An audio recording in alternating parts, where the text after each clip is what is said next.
Hello, welcome to the Fantastic Fiction at KGB reading series. Fantastic Fiction is a monthly speculative fiction reading series held on the third Wednesday of every month, hosted by Ellen Datlow and me, Matthew Kressel.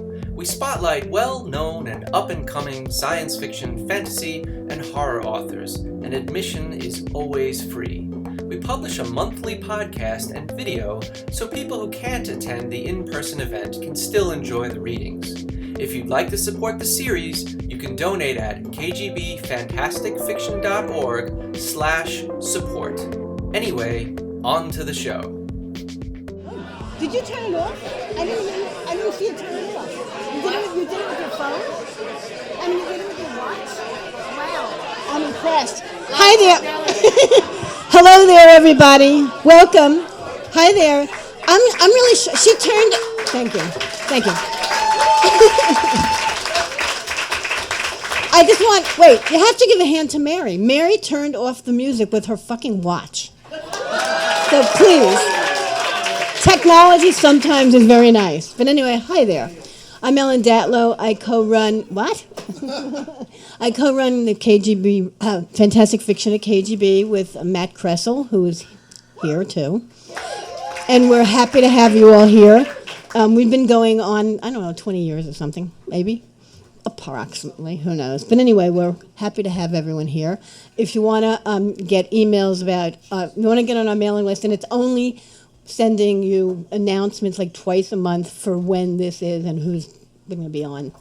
But just how do we do it? Go to the website. Just look for Fantastic Fiction at KGB. It'll come up if you Google it. Seriously. And then you can also see our past readers and our future readers.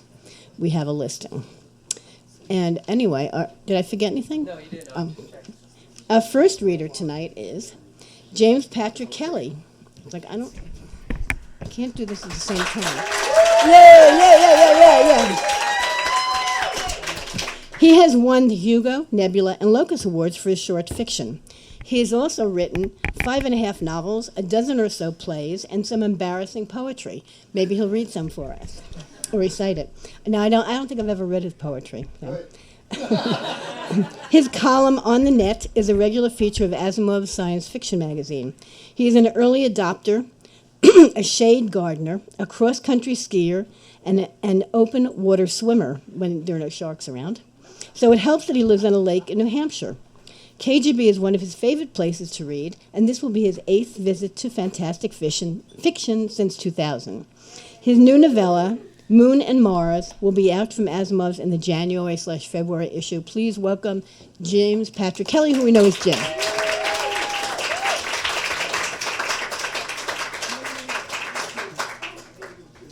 Thanks, Ellen. Well, I'm back. And I said this last time, I said it the time before that, I love reading here, so thank you for asking me. This is the opening of a new novella, and it is part of a series of stories I've been writing about a woman in the future named Mariska Volotchkova, who grew up on the moon, not with her mother, but her mother was away being a space explorer. And her mother wasn't exactly her mother because Mariska is a clone of Natalia Volotchkova and harbors resentments about the fact that she was cloned without her permission. And so 2 of the stories I wrote previously about Mariska were in Asimov's Science Fiction Magazine. Oh, look, there's an editor over there from Asimov's.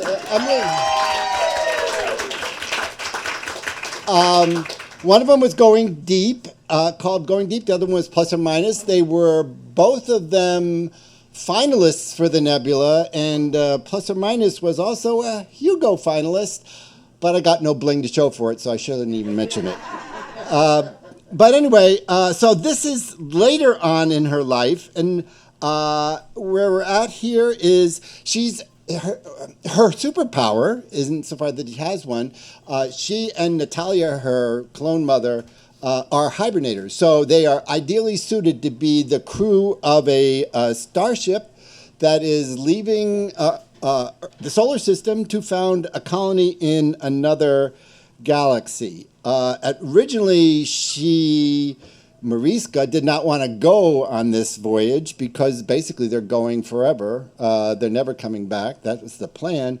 But she fell in love with a Martian named Alan. And so, having said all that, I probably am ready to read. And so, this is the opening. Mariska Volachkova settled onto a swivel chair that had started life as a bar stool over in North Robinson. Now it served as the lone styling station for the base's makeshift salon.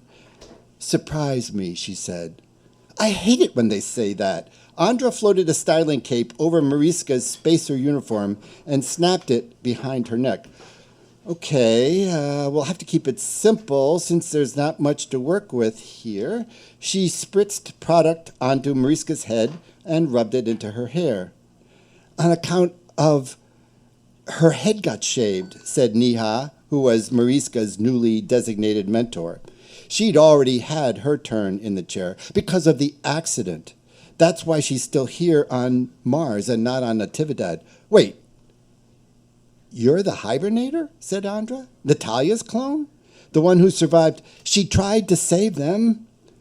Neha cut her off. Only the rescue ship was late. Mariska crossed arms under the cape. It was a shit show. She fought to control her voice. I was lucky. She hated that everyone on the crew wanted to talk about the Shining Legend disaster, but there was nothing she could do about it. Sorry. Andra gave Mariska's shoulder an apologetic squeeze. I'll just shut my big mouth now and get to business. She shifted a lock of damp hair between her fingers and clucked in satisfaction. Where's that watch? And clucked in... Yeah, there we go. So clucked in satisfaction. Straight and fine, 6-7 centimeters, easy to cut. She regarded Mariska in the workstation screen she used as a mirror. I could plump it into something roundish, maybe an asymmetrical look. Mariska was grateful that Andra had taken the hint and moved on. By all reports, she gave the best cuts on the crew, which is why Mariska had agreed to visit the storage and supply team here on base. Andra was someone she wanted to befriend. Nosy J-Gun from the engineering team happened to pass by then, probably on purpose. Watch out, he's prowling, Neha whispered. What for? Information, mostly, but whatever you've got. Wait a minute, let's think about this, said Andra. What do you want your hair to say? Say? Mariska frowned. Hair is hair. J-Gun snorted. Mariska twisted in the chair to see Neha and Andra giving her the look. What? She'd been getting the look ever since she joined the crew of Natividad a week ago.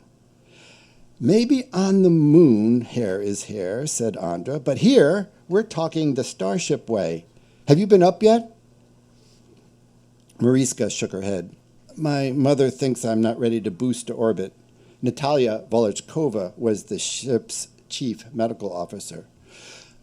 Okay, said Andra. Well, then, on the ship, when your hair talks, the crew pays attention. What does that mean? Neha cut in, tugging at her curls. Regulations say that your hair can only be 15 centimeters long and no more, right, Andra? Andra shrugged. Captain isn't that strict, but yes. So, wearing it long means you need more visits to the chair here to stay under the limit. That's time wasted sitting here, plus waiting to sit, plus paying whatever you're willing to barter. So why? Well, you could get a deck cut. No decks, said Mariska. On Shining Legend, she'd worn her hair in a plain deck, running the vacuum trimmer over her scalp with a 3-centimeter comb every few weeks. She wanted to put all that behind her now. Makes my head look like a mushroom? A prominent parietal ridge is a sign of intelligence. Neha struck a pose and feathered a hand across her own skull bulge. Andra had trimmed Niha's hair close on the sides, leaving a reverse ponytail gathered in an auburn swoop at the top. Or a swollen head, said J-Gun. We're all about variety, Andra said, which means color matters. She'd chosen a gold palette for her curly mop. Shape matters. Length matters. Some people think long hair signals you're available or desperate. In J-Gun's case, hey, he pretended to take offense. I'm just shopping. I haven't found Read or Write yet. Andra ignored him. Partners, on the other hand, usually have sensible hair. As in short, said Niha. There was another thing Mariska couldn't keep track of. Who was partnered with whom on this crew? Besides volunteering to leave everything behind to jump through the wormhole, Natividad's colonists were inventing a new social contract. Partners, either pairs or groups, were emotionally and usually sexually involved, but not exclusively. When they got to destination, they would start making babies, and partners would become parents, raising not only their own offspring, but others as well. So, are you available, said Andra, or are you and Mars Boy partnered? Mariska had joined the crew to be with Alan. She knew he wanted her, and she wanted him, but they hadn't actually discussed partnering. Wait, said Niha. She twisted to stare at Mariska in the face. She doesn't know? You don't know? He's Martian. Mariska felt like pulling the styling cape over her head. They're shy about things like that. I'll say, said Niha. I practically threw myself at him back when he signed on. She winked at Mariska. Don't worry, I just bounced off. You wanted to partner with Alan of Mars, said Andra. Why not? Actually, I was thinking more of a tryout, but I definitely imagined him making the team. I can imagine worse sperm donors, she said, fixing J-Gun with a significant stare. Is it cold in here, or is it me? People! Andra clicked her scissors impatiently, and unlike you, I haven't got all day. Mariska. She let Andra talk her into an asymmetrical style, pixie cut left and a classic A-line bob on the right. Niha approved. She said something about reframing the roundness of her face. Mariska was fine with the new style. She had been feeling a little lopsided lately. But was her face really round? Maybe she should cut back on the colonist chow. Have you two seen this? J-Gun held out an arm, exposing the data cuff beneath his uniform sleeve. I thought it'd be encrypted, but no. This is straight from Ops on Sweet Spot Station. Allspace is assigning another 8 new members to our command crew. They're busting Go-To Murph and Buskirk back to standby crew. Seen it. Don't believe it. Andra snorted in disbelief. Never happened. Niha and Mariska bent over the cuff screen. But that's what it says. Mariska glanced at the smirking J-Gun. Their attention had made him puff up a size and a half. How come you have this? Said Niha. Because I see things? He tapped the corner of his eyes. Take off your spacer blindfold. Stop being naive about this mission. You don't get assigned to a colony ship. You volunteer, said Niha. We're headed to destination to stay. That's the plan. Colonists are. J-Gun leaned back. But what if the crew isn't?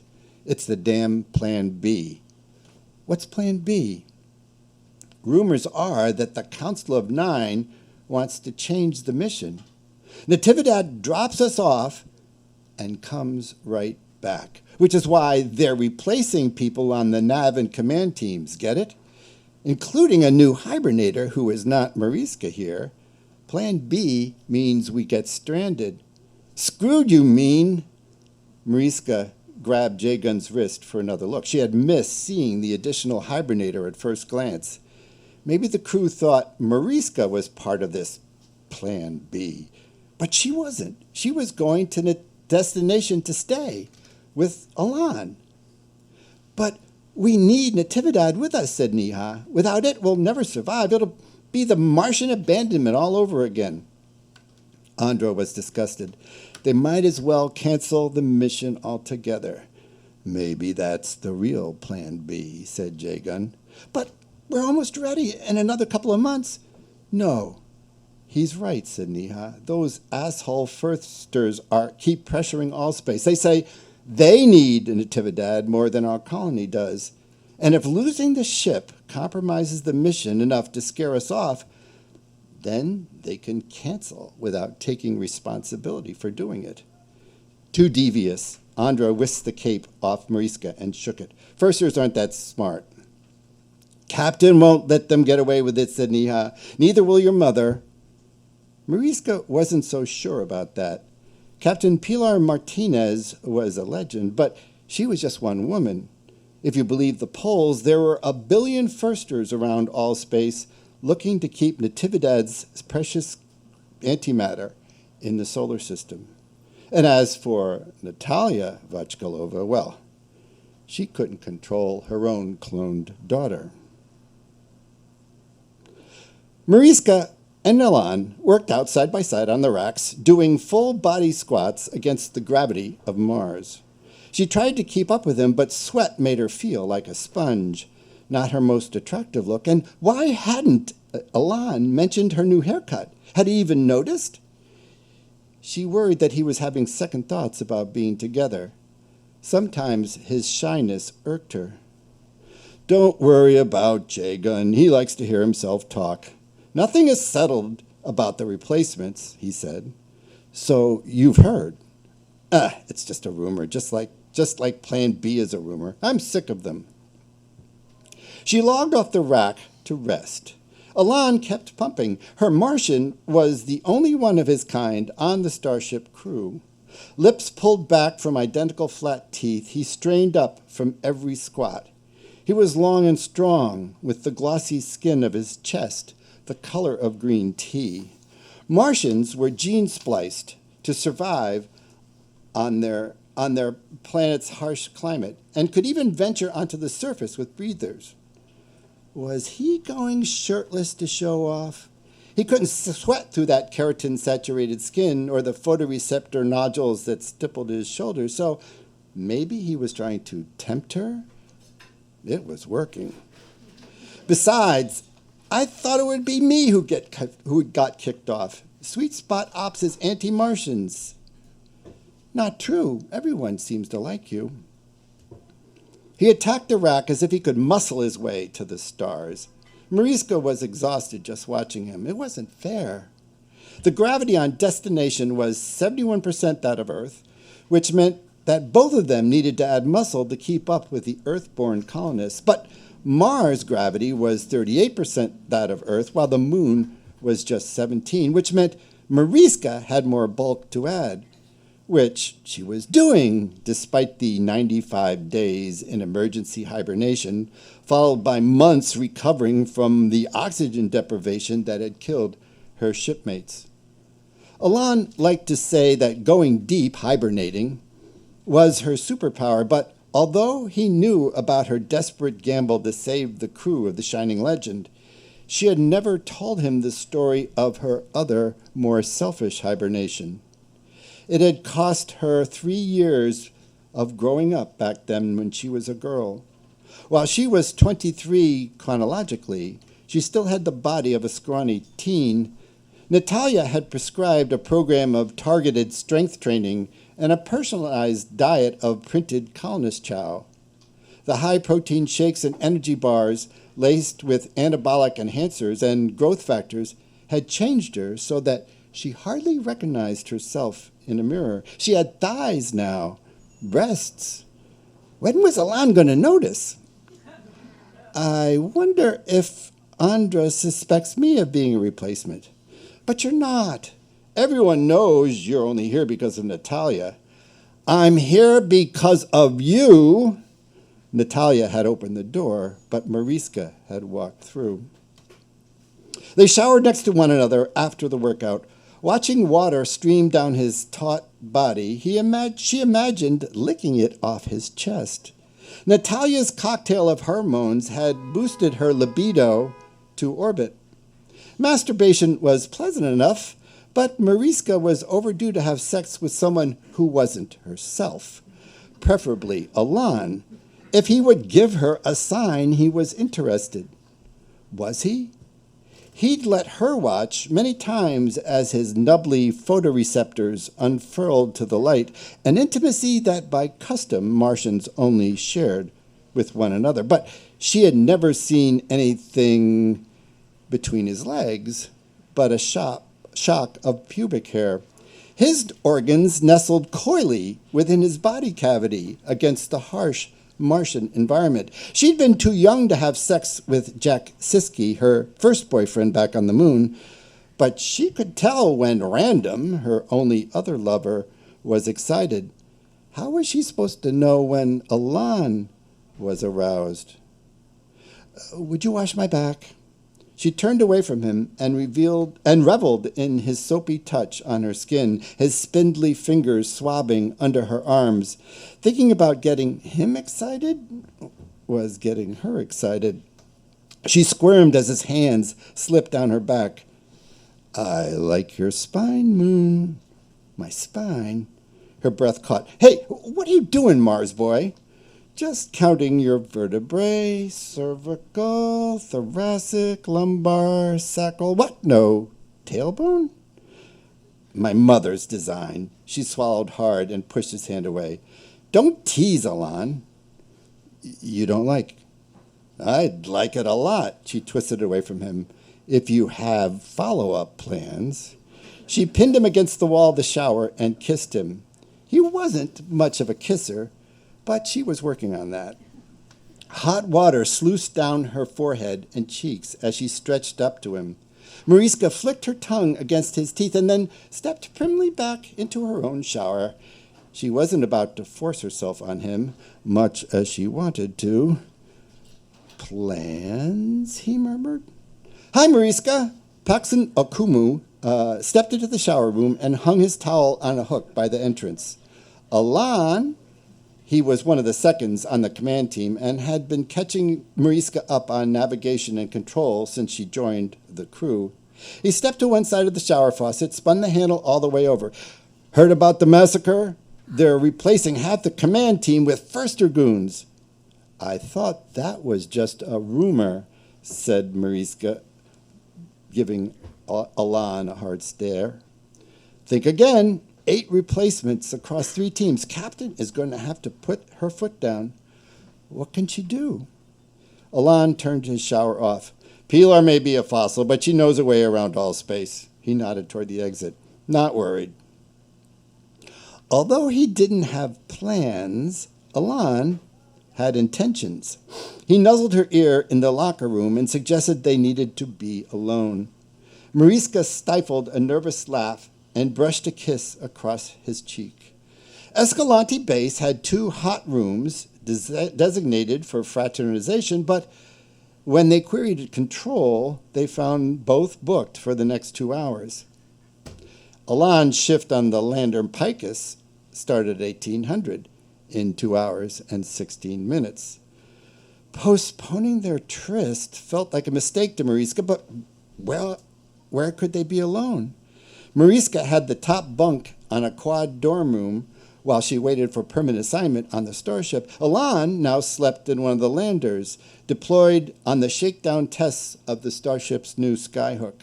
Picus was attached to one end of a 600-kilometer tether and its twin, Corazon, to the other. They rotated continually around a midpoint in low Mars orbit, scooping cargo up at the base and flinging it to the Natividad. Alan was downcast. So, we wait then? If that's what you want, it's okay. Not okay, and not what I want. She could tell he was disappointed as she was. She grabbed his hand and started walking, although she had no idea where she was going. But if she had to open every door in the base, she was going to have her reluctant Martian. Wait. He stopped so abruptly, his grip spun her around. What? I have an idea. He caught her shoulders and aimed her in a different direction. Step this way. The motor pool was equipped with an assortment of 1- and 2- 8-person dust buggies and 20 rovers, 10 of which were to be shipped assembled to destination. All were available prior to launch and were parked in the main hangar. Most ran on treads to negotiate the raw Martian landscape, although a couple had been retrofitted with solid elastomer wheels to ride the roads around the base. There were tankers and passenger vans and flatbeds designed to accept stacks of containers. After Natividad unloaded at destination, the plan called for Alan and the lander teams to manage surface transport. We have to qualify on all these rigs. Alan stepped in front of 2 nearly identical vans, boxes squatting on 6 big wheels. And I feel a sudden need for a training mission. He winked. We won't even need surface suits where we're going. Are you allowed? She caught his arm. Could we get in trouble? Worth the risk. He thumbed open the door. As Mariska looked inside, a dashboard screen woke up, bathing the cockpit in a chilly blue light. Alan checked to see that nobody was watching, then gave her his biggest smile. A bit cramped. Mariska tried to imagine them stretched on the rover's thinly padded bench seat. Oh, you'll see. The door closed with a slurp. And I will let you imagine the next scene. Thank you.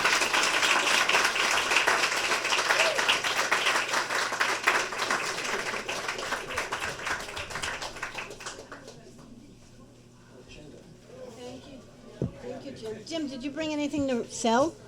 No? Okay. Okay, yes, buy the next Asimov. Okay, so we'll be back in about 10 minutes. Have some drinks, relax, liquor, non-liquor, and we'll welcome our next guest in a little while.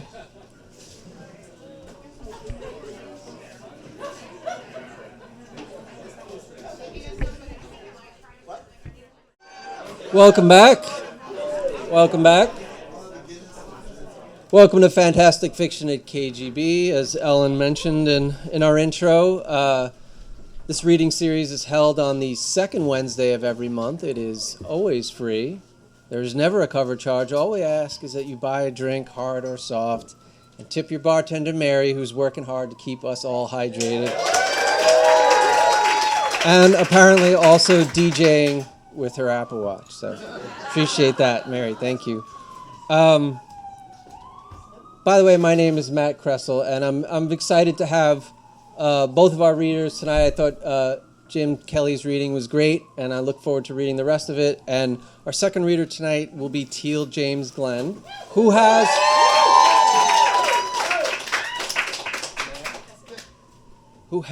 copies of his book, Not Born of Woman, for sale. Beautiful cover. So after Teel reads, you can come up, buy a copy, get it signed, and Jim Kelly does not have books to sign, but he will happily sign your body. Next month, December 11th, we have Sarah Pinsker and Yume Kitase. So please join us for that. By the way, did you mention our podcast? We have a podcast. It's a recording of this. So if you can't make this, we're not chatting and talk. Oh, we should actually do a chat, but we should do a chat. But it's the recording of the event. So if you can't come in person, you can always listen to us online. It's kgbfantasticfiction.org, or just search your pod site for Fantastic Fiction at KGB. There's a lot of plugs going on. Yes, Mercurio Rivera and I have a podcast called Nerd Count. So we're only in our 9th episode, but it's going well. Next year, January 8th, Ben Berman Gahn and Jacob Weissman. February 12th, Rebecca Frymau and Clay McLeod Chapman. March 12th, Victoria Dalp and Jedediah Berry. April 9th, Andrea Hairston and Ursula Witcher. And we've got some other readers lined up for the rest of 25, so we hope that you will join us for that. Teel James Glenn has killed hundreds and been killed more times on stage and screen for 40-plus years as a stuntman, swordmaster, storyteller, book illustrator, bodyguard, actor, and haunted house barker. He has dozens of novels and stories published in over 200 magazines, including Weird Tales and Sherlock Holmes Mystery Magazine. His novel, A Cowboy in Carpathia, a Bob Howard adventure, won Best Novel in 2021 in the Pulp Factory Award.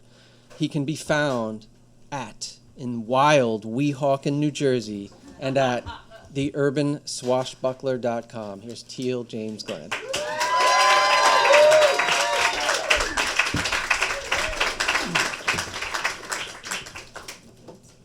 Thank you. All right, I'm going to jump right in. What was he that was not born of woman? Such one am I to fear or none. Macbeth, Act 5, Scene 7. You are called Adim Paradise? The question came from a small woman who hung in the shadows just outside the threshold of my office foyer. She spoke as if she needed permission to enter. That's the name I go by, I said as I gestured across my desk to the client chair in my office. Please, come in. Take a seat. I set down the Herald Tribune newspaper I'd been reading, catching up on the problems of the world while I waited for her to overcome her reluctance. The paper was still talking about that Hitler guy in Germany and his influence on the Nazi Bund rally in New York the week before. The First Lady resigned from the Daughters of the American Revolution to protest their refusal to allow a Negro singer, Marian Anderson, to perform at the DAR's Constitution Hall event in D.C. And in Palestine, 31 Arabs were killed in clashes with Jews. In 1939 years of Western civilization, mankind had still not learned to live in peace. Not much had changed in the world since I returned to it. The woman finally stepped across the threshold and walked tentatively through the outer foyer into my office. She sat across from me. My client chair is set up to put potential customers at ease. It's a big-backed easy chair in soft blue. That's the nicest thing in the room. I placed it to put the window onto Fifth Avenue at my back. This meant I was partly in shadow for most of the day if I was sitting at my desk. It hid my scars better. I also wear gloves because my two hands have different colored skin and textures. My lightly applied makeup goes to the scarring on my face, though sometimes I just use the excuse of having gone through a car windshield. Some lies have a good purpose. The new potential client was a dark-haired woman and older than I'd thought in the doorway, perhaps in her late 20s, but still slender. She also had a slight hunchback that made her seem shorter than she might have been if she stood straight. Her eyes were wide, searching, and a bit haunted, with black pupils and long lashes. She was dressed in a slightly old-fashioned plain blue dress with a light cotton jacket, just a bit too thin for the February weather. Both were not good fits, as if they were borrowed or hand-me-downs, though they were clean and well-maintained. She clearly took pride in her appearance, but was not vain. She wore no makeup and did not need any, but did wear large gold hoop earrings and gold-worked necklace that looked Eastern European. As a consequence of my unique circumstance in my existence, is that I not only see the living, but also the essence of those that were once alive. I always have. But as one cannot explain color except as a concept to the colorblind, I cannot fully express how it is I see this. Around the woman before me swirled translucent golden shapes, so I knew this was a good person rooted in her heritage and a credit to it, with no dark shadows looming above her. They said downstairs in the drugstore. Yes, I don't specify my office is upstairs. Just give an address in the phone book. Part of my screening process. How may I help you, miss? I am called Vendoma Calderash. Well, Miss Calderash, what does Aroma come to Agaggio for help? She looked startled. I did my best to smile as non-threatening as possible and added, I would not be much of an investigator if I could not discover that much about you. This brought an answering shy smile from her. It looked good on her face. Leroy, the shoeshine boy outside the Pennsylvania station, he is a friend of mine. When Leroy heard of my trouble, he said, you might be able to help me. He said you had helped his brother and was a good man. I came because you have no phone. A good man, if she knew. Yes, I am old-fashioned and find phones annoying, so I don't have one in my office. Leroy's brother, Jonathan, got railroaded on a robbery charge. I uncovered the guy who really did it and got him to confess. I didn't add that I had to break the guy's arm in several places before his conscience kicked in. Usually just the sight of me was enough for that kind of repentance. One uses what one has to do the job. My brother Nico is not so good sometimes. I think it was an admission that was obviously caused her pain. How so? I sat back, not to sound accusing, and linked my fingers on my lap in as non-aggressive way as possible. He gambles.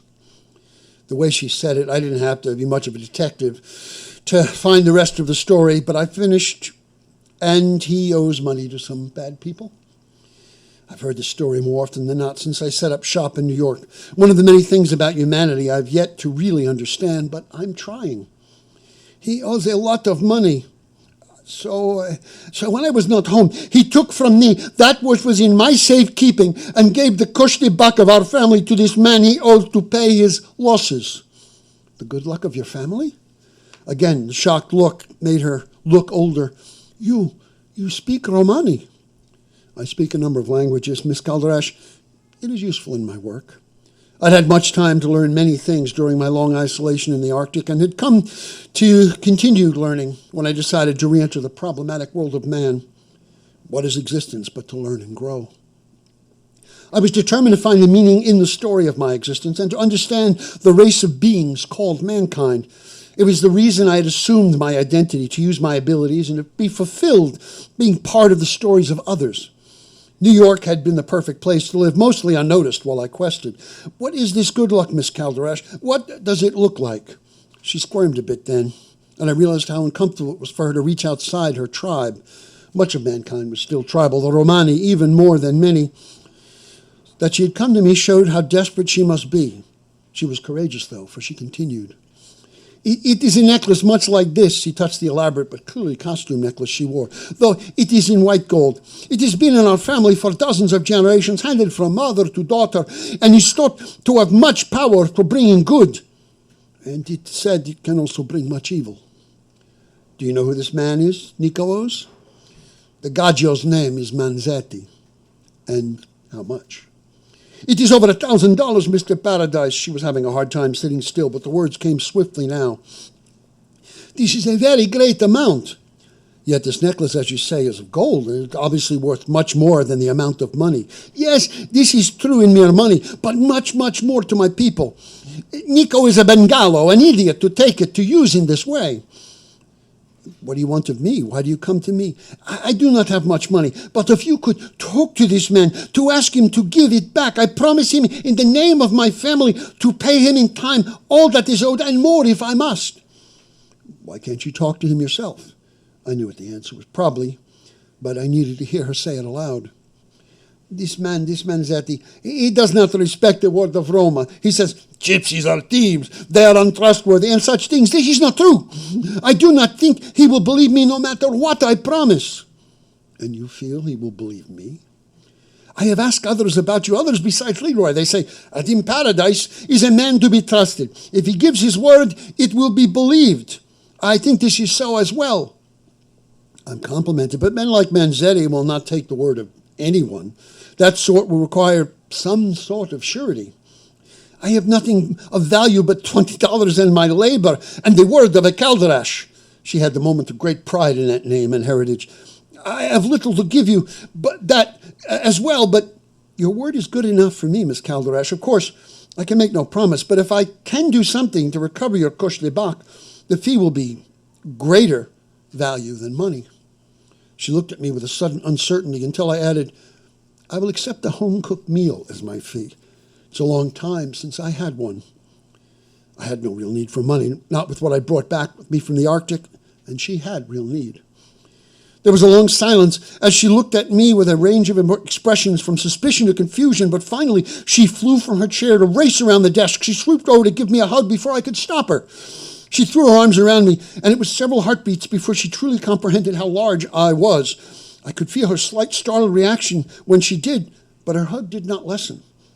When she stepped away, a little breathless, she looked to my eyes and showed no horror at the scars on my face, and no pity either. That was a first. I stood up. Her eyes went wide a bit, but she recovered quickly from the fact that I topped 7 feet and towered over her. It was another thing that told me she had courage. I do not, I know I do not like them, but they can be useful.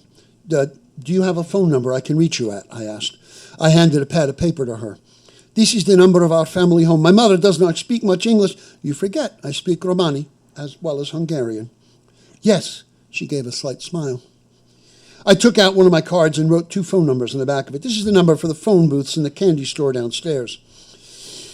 You will have the thanks of my heart and my family, Mr. Paradise. I will make you a meal to make you burst. Her smile was wide and genuine, and I was determined to find a way to get the necklace back for her. I accompanied the girl downstairs and assured her I would call as soon as I had progress of any sort. I watched Vandoma walk down the street among the midday crowd. She was so small and her coat too light for the weather, yet she seemed in her element. She walked sure and self-contained, negotiating through the rushing bodies alive and dead that swarmed around her. Those shades are not like seeing a projected or even distinct picture of what a person had been, not clearly. They were just shadows of the living beings that had once walked there, phantom shapes like mist or swirling clouds that were what remained behind when the living had passed on.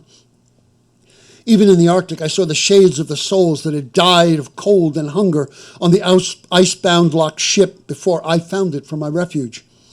I was always followed by my own swirling mist, now gray, now blue, that I assumed were the essence of those who had lived in the bodies from which I had been created. I cannot speak for those I cannot speak to nor hear those shades, and I do not know if they are aware of me. Indeed, if they are aware at all, perhaps they're only the ash of those gone, blowing in the wind of the living, like so many dead leaves. All I know is that they are a reality in my world. In the wild places they are few, but in the concrete canyons of Manhattan, it was like moving through an underwater forest of seaweed with shades all around to a greater or lesser extent. The gold shapes that hovered over Vandoma seemed to stand apart from the other shades that filled the streets of Manhattan. More personal, even perhaps protective. Perhaps they too wanted to help her, and the talk that the Rom had a special connection with the spiritual world was truth. Cafe Alghera, where Guido Tony Manzetti held court, was off Mulberry Street in Little Italy.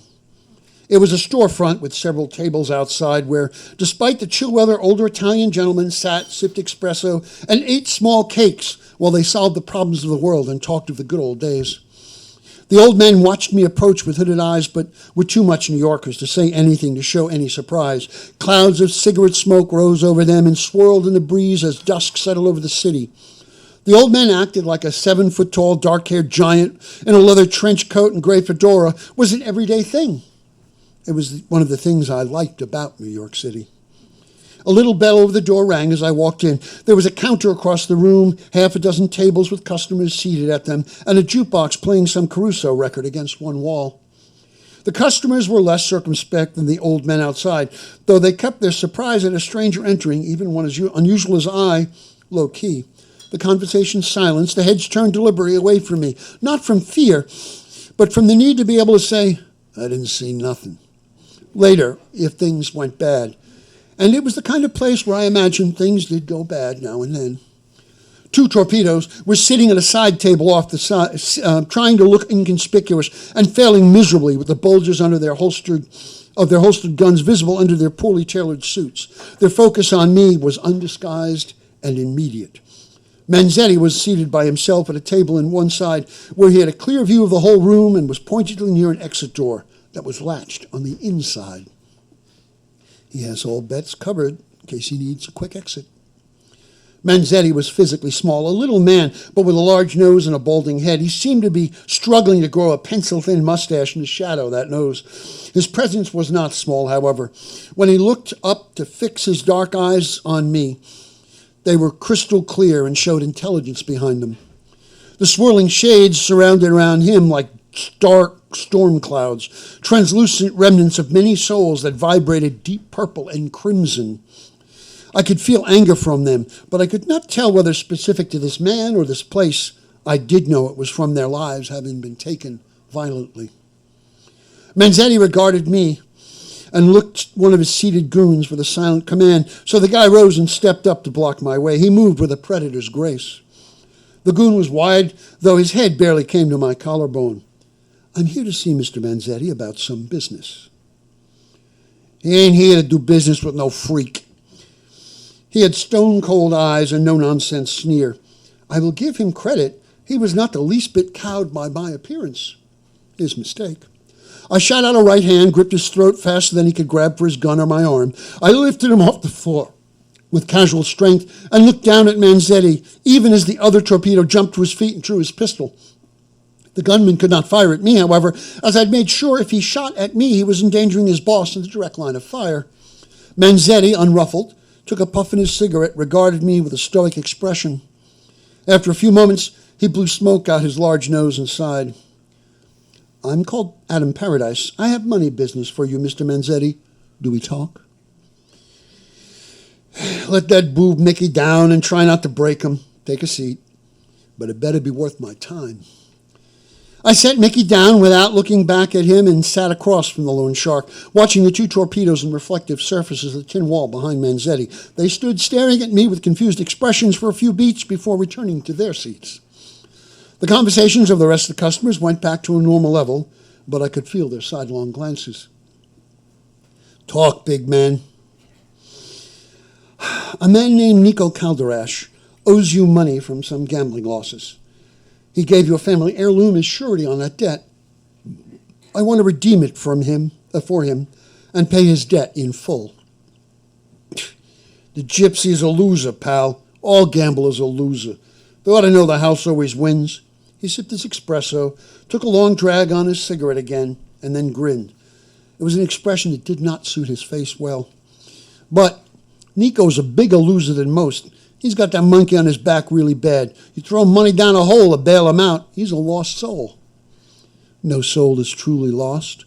None in any case that is cared for, and Nico has those who care for him. Like you? By proxy. You got big steel ones, buddy. What makes you think I'll give you the dingus? I was aware of the two torpedoes leaning forward in their chairs and the balls of their feet, ready for a call to action. You're a smart man, a businessman, sir. I am offering you a profit on the necklace. I will give you 10% above the value you're holding it for, and everyone can be happy. You think my purpose in the world is to make people happy? The most intelligent men, like the strongest, find their happiness where others would only find disaster, I quoted. It's better to bring happiness than disaster. He laughed derisively. You think your little carnival act with Mickey's impressive? You think you got a tough face of yours that means anything to me? I don't really think I mean anything to you at all, but it doesn't matter if you want to do business. Cash money. Here and now.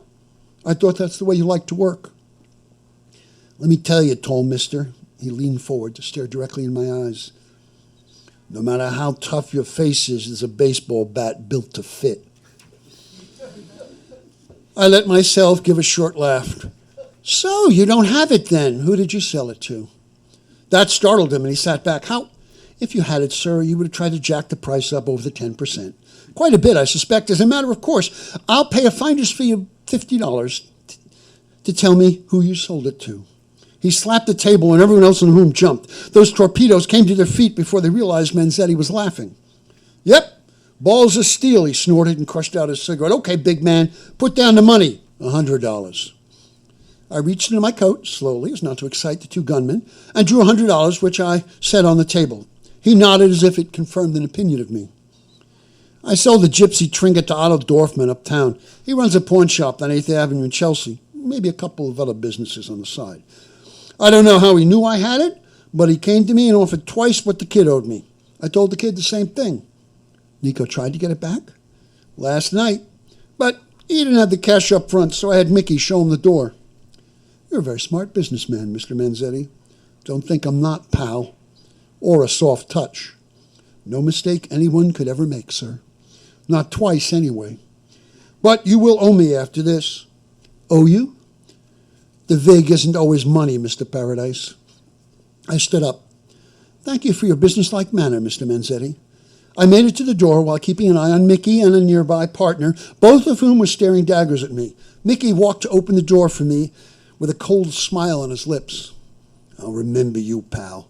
The purple wraiths that swirled around him were very specific. There was a clear miasma of death about this man. The phantoms of the dead had unfinished business with him. It would do for you to forget me, I suggested in a genial tone. I've been known to induce nightmares. I'll bet, Frankenstein. We'll talk about it when I see you again.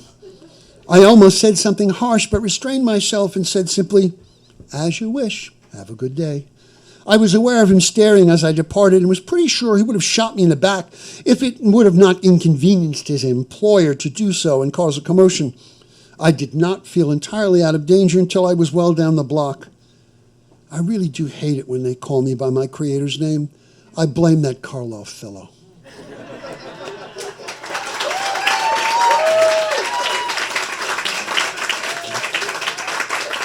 And he goes up against the Bund. That's the book.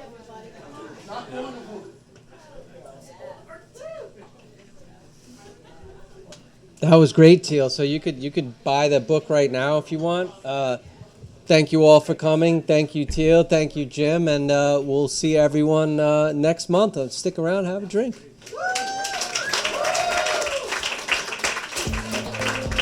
You've been listening to the Fantastic Fiction at KGB reading series. Check out our website at kgbfantasticfiction.org and click on support if you'd like to help keep the series going. Anyway, that's our show. Thanks for listening and see you next month.